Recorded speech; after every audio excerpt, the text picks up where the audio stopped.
Chapter 1. I jolted awake to find Stella bursting into my room, flinging an invitation onto my bed. "Look at you, pale as a ghost. My wedding is next month and you better be there. Don't forget to bring a big gift." I blinked in disbelief at the names printed on the invitation, my mind racing and completely missing Stella's words. Groom, Ray Owen, and bride, Stella White. My hands trembled as I opened the invitation. Ray, dressed in a crisp white shirt against a striking red background, appeared less distant and more inviting than I remembered. Stella stood beside him and they looked like a picture-perfect couple. I managed a bitter smile, but inside my heart twisted painfully, as if 1,000 ants were gnawing at it. Yet this pain was nothing compared to the anguish I had endured in my past 2 lives, where my suffering had been 1,000 times more intense. "Congratulations," I muttered, my voice barely above a whisper. I shoved the invitation under my pillow, turned on my side, and bit down hard on my lip, willing the tears to stay at bay. As I drifted off to sleep, I found myself dreaming of Ray, his lips brushing against my cheek in a tender kiss. He knelt before me, a diamond ring in hand, his eyes brimming with affection. "Jill, will you marry me?" "I will." But just as Ray reached to place the ring on my finger, the beautiful floral scene around us shattered. Waves crashed around me, lifting my body, and a truck barreled toward us. "Ray, watch out." In that split second, I summoned every ounce of strength to shove Ray away from danger. The next moment, I felt the impact as I was thrown aside, blood soaking the pavement, while Ray's heart-wrenching cries echoed in my ears. My pillow was drenched with tears upon waking. I pulled the invitation from beneath my pillow, my fingers tracing Ray's face in the photo over and over again. In my past life, I had come so close to becoming his bride. For 10 long years, I had harbored feelings for Ray. 3 years in high school, 4 years in college, and 3 years into my career. I worked tirelessly to get into the same university as him. After graduation, I believed our paths had finally diverged until I landed a job at his father's company. Ray took over the family business, becoming my boss. At a celebratory party, he recognized me instantly. I lowered my gaze, desperately trying to blend into the background. I hoped he wouldn't notice me, but his intense gaze was impossible to ignore. Finally, his deep voice cut through the noise. "Jill." I looked up, my cheeks flushing, heart racing at the sight of my longtime crush standing right in front of me. "Boss," I managed to say. He chuckled softly, a sound that sent butterflies swirling in my stomach. I focused on my shoes, feeling heat rise in my face as Ray's laughter washed over me. He handed me a glass of red wine. "Give it a try." I accepted the glass, my eyes locked on his graceful hand, a rush of exhilaration overwhelming me. Before I knew it, I had downed the glass, my mind starting to swirl. With my low tolerance for alcohol, I became tipsy almost instantly. Fueled by liquid courage, I tiptoed forward and kissed Ray. When I awoke the next morning, I found myself in a hotel room, utterly alone. Ray had vanished, leaving only a faint trace of his cologne lingering in the air. He was always so composed, never letting his emotions show in public. At work, we carried on as if nothing had happened. Once, Ray traveled abroad for a project and unexpectedly brought me along. No one could have predicted that our rival would resort to hiring local gangsters to kidnap Ray. In a moment of desperation, I created a diversion, allowing others to escape with Ray while I donned his coat to draw the gangsters' attention to myself. I was captured. The gangsters mistook me for Ray's girlfriend, demanding a ransom of $50 million. But the ransom never came. Instead, I was met with scornful taunts from my half-sister Stella. "Today is my wedding day with Ray. Don't come and ruin it." In the end, I met my tragic fate at the hands of the bad guys. Chapter 2. After dying twice, I was reborn once more. This time just a month before Stella and Ray's wedding. Home was empty. I made myself a bowl of instant noodles. As I scrolled through my social media, I stumbled upon a post from Stella, a 9-grid family photo collage. In the pictures, she beamed with sweet happiness, flanked by Ray's family on one side and our father and stepmother on the other. The round table was laden with exquisite dishes. I stared at my instant noodles, completely devoid of appetite. Since my rebirth, I had been unusually sleepy, often struggling to distinguish between dreams and reality. The next day, I went to work at Owen Corporation. As the elevator doors slid shut, Ray stepped inside. Our eyes met for the briefest moment before he averted his gaze. We felt like strangers, completely disconnected. I stood in the corner watching him walk away, a bittersweet feeling pooling in my chest. Colleagues swarmed around Stella, showering her with congratulations, while I retreated to a quieter space. Both Stella and I were employees at Owen Corporation. I had been there for 3 years, while she had just joined less than a year ago, drawn by Ray's presence. Stella approached, eager to flaunt her relationship. "Sis, I noticed you liked my post. I figured you wouldn't want to come to these events, so I didn't invite you." She paused, a sly smile on her lips. "Tell Dad and Mom I'll be home late. Ray's taking me ring shopping." I hesitated before nodding in agreement. Growing up, Stella had always been competitive, always wanting to outdo me, even with Ray. She knew about my secret crush on him and reveled in twisting the knife whenever she could. After work, I ran into Stella at the company entrance. I pretended not to see her, but she intercepted me. "Let us give you a ride, sis. It's on our way. We can always get the rings later, right, Ray?" Ray smiled and nodded, the warmth in his gaze reserved only for Stella. He rarely smiled, but with her, he appeared utterly devoted. I pressed my lips together. "No need." Turning on my heel, I hurried away, my heart racing. I was afraid that if I lingered any longer, I might lose control in front of Ray. The first time I met Ray was in my first year of high school. I had been cornered by some bullies demanding my lunch money. With only $5 a day for food, giving in meant I'd go hungry. I stood my ground and they threatened to hurt me. Then Ray appeared, casually holding his phone as he snapped pictures. "I've called the police and will submit these photos," he declared. The bullies, infuriated, charged at him, but Ray picked up a brick and struck one on the head. The commotion drew the attention of nearby vendors, and soon, the bullies were taken away by the police. That day, Ray and I were picked up by our respective parents, and I learned he lived just above me. After that incident, I often spotted him waiting at the school gate. Whenever I approached, he would pretend I wasn't there, walking ahead, maintaining a deliberate distance of 10 meters. He had unknowingly protected me for 3 years. With him around, the bullies never bothered me again. That year, Stella entered high school and quickly developed a crush on Ray. She was perpetually buzzing about him, her teenage excitement bubbling over. I heard his family is wealthy.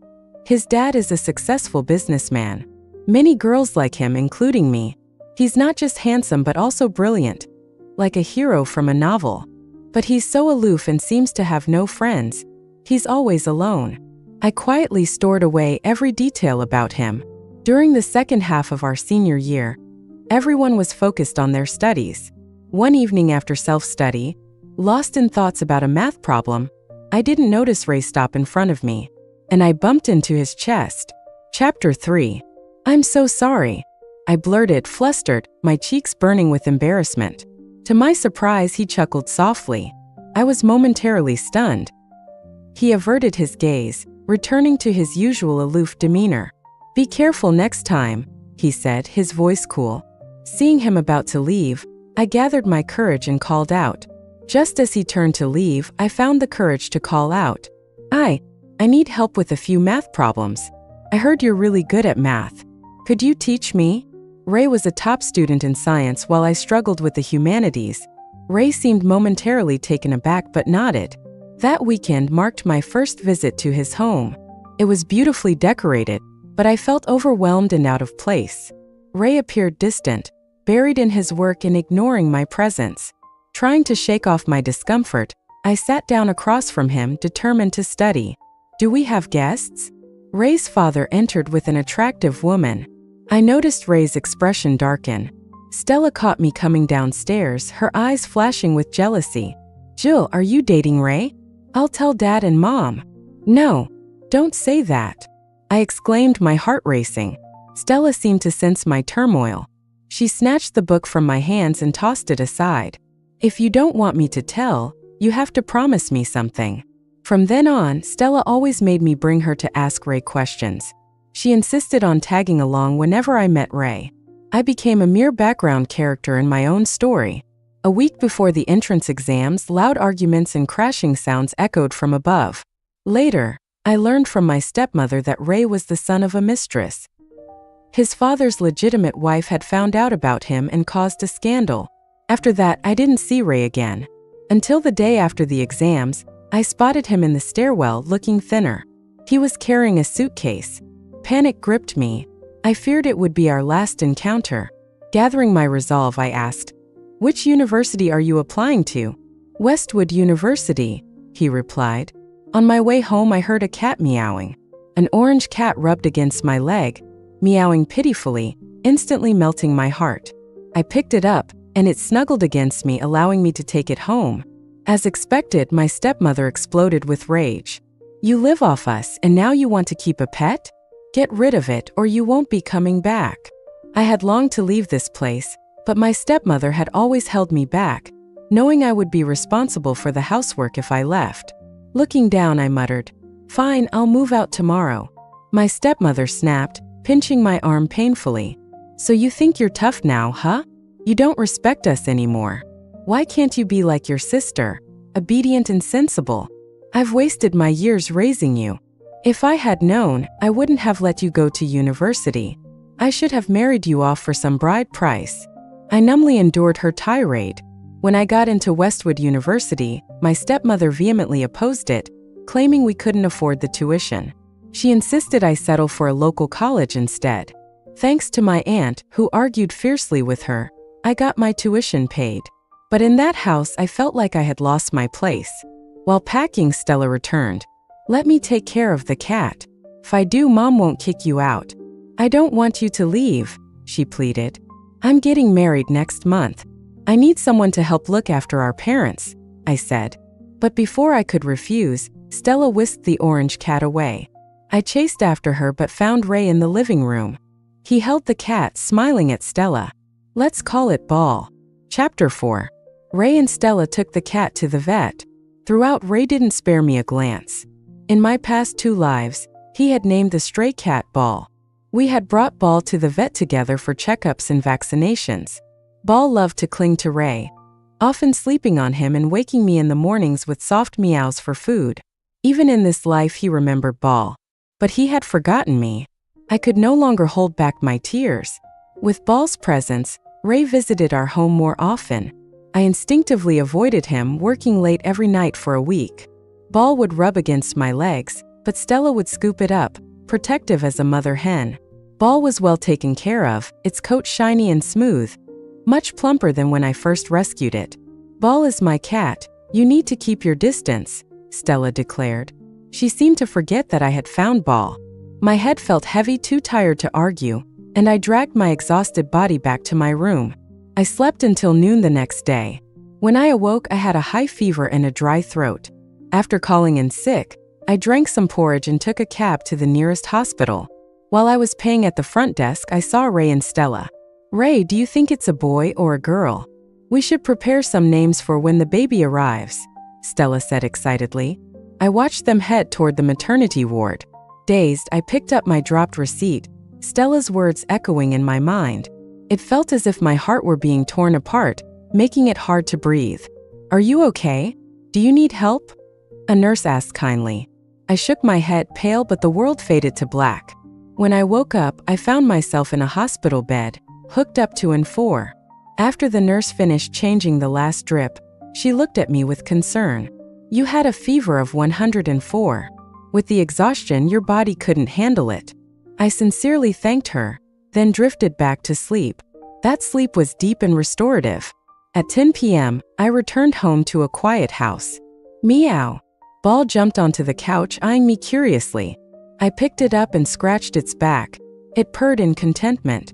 Today was Stella's birthday. She had posted on social media, "Happy birthday to me, forever Mom and Dad's little princess." Wearing a crown, she made a wish in front of her birthday cake. Next to her, a hand with a matching ring appeared. It was Ray's hand. I stared at the ring, it was stunning. I filled Ball's bowl with cat food, squatting beside it as it ate. "Ball, it's just us tonight." That night, I dreamt again of Ray proposing. He knelt in a field of flowers, presenting a ring. "Jill, will you marry me?" I joyfully extended my hand. "I will." The ring matched the one Stella wore. As their wedding day drew near, I felt like I was forgetting more and more. Panic welled up inside me. Every night I wrote in my journal. Flipping through old entries, I noticed how often Ray appeared. Yet I had forgotten many moments we shared. I began to suspect I was losing my mind. 3 days before the wedding, Stella asked me to be her bridesmaid. The house was festively decorated, eagerly awaiting the big day. On the morning of the wedding, my stepmother woke me before dawn. "Quick, make breakfast for your sister. The groom will be here soon. And don't forget to bring snacks for the road." I cooked noodles while Stella slept. My stepmother coaxed her awake, but Stella pushed the noodles aside. "I can't eat. I have to wear my wedding dress." She eyed me. "Don't wear any makeup today." She didn't want me to overshadow her. Even if she hadn't said it, I lacked the energy to dress up anyway. At the wedding, the lights sparkled. Ray looked tall and distinguished in his tailored suit, exuding elegance. He held Stella's hand as they walked down the aisle. I stood among the well-dressed crowd, witnessing their union. "Ray Owen, do you take Stella White to be your lawfully wedded wife, to have and to hold in sickness and in health?" "I do." Ray placed the wedding ring on Stella's finger. I had often imagined what my wedding with Ray would be like. We had known each other for 10 years since high school. In my first life, I died saving him from gangsters. In my second life, he proposed to me, but I again died trying to save him from a car accident. Both times I died because of him. I was exhausted. Since nothing could change, I only wanted to live well in this life. As long as he was happy, I had no regrets. My heart ached like a knife wound, and the world spun around me before I lost consciousness. Someone fainted. Ray noticed the familiar figure collapse in the crowd and rushed toward me, letting go of Stella's hand. "Jill." Chapter 5. I heard someone repeatedly calling my name. I wanted to see who it was, but the persistent voice disturbed my peace. I struggled to open my eyes and found a stubbled man with dark circles beneath his eyes staring at me with relief. "Jill, you're finally awake." Doctor." Before I could ask who he was, he dashed out, calling for the doctor. The doctor examined me and informed the man. "The patient's condition is stable. Just keep her under observation for a few more days, and she should be able to go home." "Thank you, doctor." The man turned back to me, concern etched on his face. "I'll get you some porridge. You've been unconscious for 3 days, so you shouldn't eat anything heavy." His affectionate demeanor caught me off guard. I pulled my hand away and asked cautiously, "Who are you?" Ray's smile faltered, his voice trembling. "I'm Ray." "Jill, do you really not remember me?" I shook my head, sensing he was harmless and relaxing slightly. "Did you bring me to the hospital?" "Thank you. Can you give me your payment details? I'll reimburse you for the medical expenses." A scoff echoed from the door and Stella walked in. "Sis, your act of amnesia is quite convincing," she said, her voice dripping with disdain. "You ruined my wedding. What do you want now? Do you think pretending to be weak will make Ray leave me for you? Dream on." I gazed at my sister, who was spiraling into hysteria, feeling utterly confused as my head throbbed. "I don't know what you're talking about, Stella. This man helped me. Can you please escort him out?" Stella scrutinized me, noticing my disorientation. Her expression shifted, and she looked at Ray with mixed emotions. "Ray, this must be karma," she spat. I didn't understand their conversation. I was too tired and soon fell back into a deep sleep. The next day, I discharged myself from the hospital. Returning home, I was blocked at the door by my stepmother, who threw my luggage outside. "You ruined Stella's wedding. How could I raise such an ungrateful wretch? Get out." I let her berate me, feeling a heavy weight in my chest. From friends, I learned that I had fainted at Stella's wedding and that Ray had left to take me to the hospital. Ashamed to face Stella, I picked up my suitcase and left. While waiting for a cab near the neighborhood, I spotted an orange cat lying in the grass. Ball weakly nudged my hand with its head. It was much thinner and had injuries, barely clinging to life. I rushed it to the vet. The doctor informed me that Ball had been abused, its wounds inflicted by humans. Anger surged through me, and I called Stella, scolding her for the first time. This was the first time I had stood up to her. Once Ball had recovered, I left the country with it. The day I was discharged, Ray and Stella were at the courthouse finalizing their divorce. When Ray returned and found me missing, he desperately tried to reach me, only to discover my old number was no longer in service. He sought out Stella. Where's Jill? Chapter 6. Stella, now the subject of gossip among friends and neighbors, was hostile to Ray. I don't know. Even if I did, I wouldn't tell you. Late love is worse than dogs. She doesn't want you anymore. Ray clenched his fists, his eyes bloodshot with rage and sleeplessness. He turned to leave but stopped, searching the house. Where's Ball? I threw it out. Threw it out? Where? Ray, barely containing his anger, was terrifying. Stella stammered. Just in the neighborhood. It's just a cat. We're divorced, why keep it? Seeing Ray care more for a cat than her, she was bitter. Ray never showed her any affection, always cold. It was maddening. She wanted to make Jill jealous, but Jill had forgotten Ray. She felt foolish for always competing with Jill. Jill was smarter, prettier, and more likable. Stella hated Jill. Jill, as her sister, was a shadow over her life. Where's Jill's room? Stella led him to a cramped room in the corner. Ray saw the small bed and a wooden desk, no windows, and his face darkened. He hadn't realized Jill lived in such conditions. He searched the room and found a hidden journal in the bottom drawer. He opened it. Ray is so aloof, but he's kind. I'm grateful he saved me. What should I do? Think I like Ray.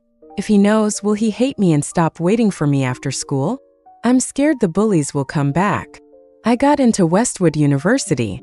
I want to tell Ray, but I don't know his contact details. I wonder how he's doing. Owen Corp is Ray's family business. I'm so happy to be closer to him. Today is the first day of my third rebirth. Ray and Stella are getting married. I don't want to die again. I want to live. Ray, you live well too. Be happy. I seem to forget a lot. Reading my journal feels strange. Did we really have those moments? Or did I imagine them? Tears fell on the journal. Ray covered his face, sobbing. He asked HR about my status, learning I'd resigned a month ago. Ray spent a week drinking in bars. He was falling apart, losing weight. His mother, furious, locked him in the house, forbidding him to leave until he came to his senses. If you keep this up, the company will be taken over. If Jill saw you like this, she'd call you a loser. Chapter 7. Ray's perspective. I was reborn. I remembered the past 2 lives. Jill saved me twice. The first time, she distracted the gangsters, letting me escape. I wanted to save her, but I was unconscious for a week in the hospital. When I woke, I learned she was dead. I regretted it deeply. I shouldn't have left her. I should have died instead. I found out the gangsters had called me, but Stella answered. I confronted Stella and learned she told Jill I was getting married. I was furious. My marriage to Stella was arranged by our parents, nothing to do with me. I wanted to marry Jill. At the celebration party, Jill kissed me. I was both surprised and overjoyed, because I liked her too. I had liked her since high school. I purposely waited for her after school, enjoying the feeling of having her company on the way home, even if she kept her distance. Initially, she followed me like a timid kitten, always 10 steps behind. I found it amusing and sometimes slowed down to see if she would catch up, but she was even more timid than I thought. When I slowed down, she slowed down too. When I sped up, she would jog to keep pace. Though we never spoke, those days made me very happy. One day, I couldn't resist and waited for her on purpose. But she was lost in thought, muttering about math problems. She was obsessed with studying. I found her struggle with math endearing. Listening to her, I solved the problem in my head. Just as I was about to call her, she bumped into my chest. I was stunned. The girl in my arms was soft, her faint fragrance filling my senses, making my heart race. When she bravely asked if I could help her with math, my heart soared. Afterward, Stella always tagged along, interrupting every chance I had to talk to Jill. When my mother's affair became public, I feared Jill would look down on me. I avoided her, ashamed of being the child of a mistress. The second time, Jill died saving me from a car accident. I had just proposed to her, and we had dreamed of our future together. We even picked names for our future children. A boy would be named Jasper, and a girl would be called Zoe. But our future ended in that car accident. In this life, I discovered the plot against me earlier and dealt with my half-brother, securing my position in the company. No one would threaten my life again. But I had a dream where Jill died once more, saving me. I feared the dream would come true. Jill wouldn't have a good outcome with me. I didn't want her to suffer again. So I followed the original path and married Stella. At Stella's house, I saw Ball. I named it Ball intentionally in front of Jill. When choosing wedding rings, I picked the same one I had used to propose to Jill in our past life. I wanted her to see the ring and be disappointed in me. I only wanted her to live well this time. But I regretted it. Seeing Jill alone at the wedding watching me marry Stella, my heart ached unbearably. I avoided her gaze, fearing I would regret and hurt her again. When she fainted, I reacted instinctively, remembering the fear of losing her in the past lives. My hands trembled as I held her. She couldn't die. I had lost her twice already, but she woke up not remembering me. Yet she was alive, and that was enough. I shouldn't ask for more. Jill, this time let me protect you. Chapter 8. For 3 years, I never stopped searching for Jill. After extensive inquiries, I finally found her. She was attending a medical conference in Heischer on the 20th of this month. The day before the conference, I spent a long time grooming myself. I shaved, styled my hair, and tried on multiple suits. I wanted to appear in front of Jill looking my best. Entering the conference, my palms were sweaty with nerves. I scanned the crowd looking for her. But after a long search, I couldn't find her. Suddenly, I heard a familiar voice behind me. Thank you, Professor Wong, for your support. It's an honor to collaborate with an expert like you. I turned swiftly and saw her, confidently conversing. Jill wore a champagne-colored dress, her hair up, exuding elegance. She looked even more stunning than before. I smiled widely, but just as I was about to approach her, a man appeared beside her, affectionately holding her. The man placed his hand on Jill's belly, with a mixture of worry and adoration. Jill, you've been standing for almost an hour. Take a break. Jill playfully glared at the man. I'm only 3 months pregnant, not too big to walk. Why are you so worried? The man, handsome and distinguished, looked perfect with her. Unknowingly, I followed them. I watched as the man cajoled Jill with a plate of fruit. Just one more piece. The doctor said you need more vitamins. Jill reluctantly pushed the fruit away, but her tone was playful.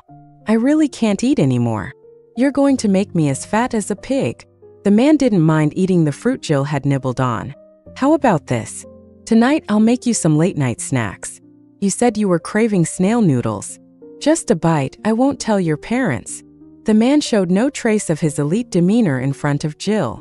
I was glad Jill had a happy family. The obsession in my heart eased. Chapter 9. Jill's perspective. I felt like someone was watching me, but looking around I saw no one. It must have been my imagination. After the medical conference, my husband asked me to wait while he fetched the car. Standing by the roadside, I was suddenly knocked over by 2 kids playing. I lost my balance, falling down the steps. Instinctively, I protected my belly. The baby couldn't be harmed. But instead of hitting the ground, I fell into a familiar yet unfamiliar embrace. He cushioned my fall, rolling down the steps with me. I heard him grunt in pain just as my husband arrived to help me up. Jill, are you hurt? Let's go to the hospital. I quickly stopped him, pointing to the man on the ground. Check on him first. The next morning, my husband and I visited the man who saved me. He had a bandage on his head, having gotten stitches from the fall. I felt guilty and placed the fruit and gifts we brought on the side. Thank you for saving me and my baby. I sincerely apologized, noticing his complex gaze. He forced a smile. No need to thank me. Anyone would have done the same. I knew he was trying to ease my burden. Not everyone would risk their life for a stranger. Suddenly, he asked, "Have you picked a name for your baby?" His question puzzled me, but he was my savior, so I answered. If it's a boy, we'll name him Jasper. If it's a girl, Zoe. I saw tears in his eyes. For some reason, my heart ached too, as if I had lost something vital. I'm sorry I feel unwell. I need to be alone. He realized his mistake and asked us to leave. As we left, he gazed out the window, whispering, Jasper, Zoe, such beautiful names. When we returned the next day, the nurse said he had checked out. Back home, I found Ball was not well. Ball had been severely abused, leaving him with chronic issues. Living this long was a blessing. My husband and I stayed with Ball until the end. 7 months later, I gave birth to a baby girl. Our daughter was healthy and lovely. We had agreed she would take my surname if she was a girl and my husband's if a boy. We named her Jill Zoe, hoping she would have a happy and smooth life. Chapter 10. Zoe's Perspective. My name is Jill Zoe and I'm 5 years old. Our teacher took us to a science exhibition. The exhibition was huge and filled with things I had never seen. The teacher said these were all high-tech products, the fruits of human wisdom. I wanted to be a scientist too. Children, stay close to the teacher and don't wander off. I was so engrossed that I didn't hear the teacher. Suddenly, I realized I couldn't see my teacher or classmates. Tears welled up, but I remembered what Mom said. Don't cry if you get lost. Find a police officer.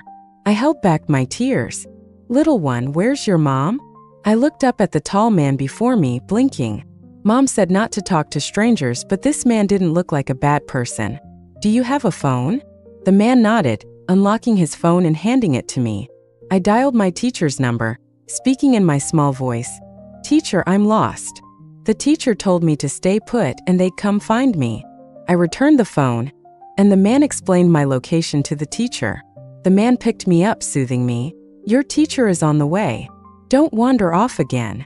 Your mom will worry. I asked curiously, do you know my mom?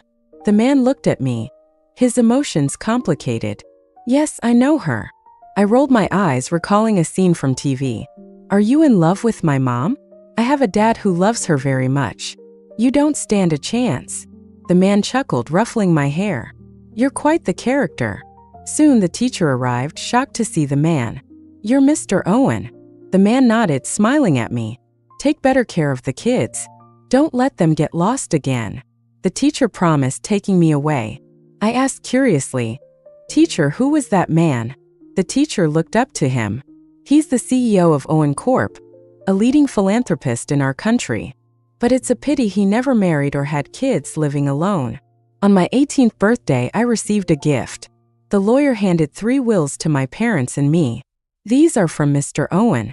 One for Jill Zoe, one for Jill White, and one for Mr. Fu. He donated half his estate to charity, leaving the rest to Jill Zoe and Jill White. Mr. Owen wrote to me, Dear Jill Zoe, listen to your mom and live a happy life. My parents looked at their letters, their expressions strange. They shared the letters with me. I learned Ray Owen had loved my mom. He never married or had children, dying of cancer at 51. In his letter to my dad, he wrote, I envy you for being with Jill. 18 years ago, I regretted not leaving sooner. I almost caused her to lose the baby. Since then, I didn't dare to see her, fearing I'd bring her bad luck. I was always unlucky. May you have a long and happy life together. Don't mistreat her, or I'll haunt you even in death. The end.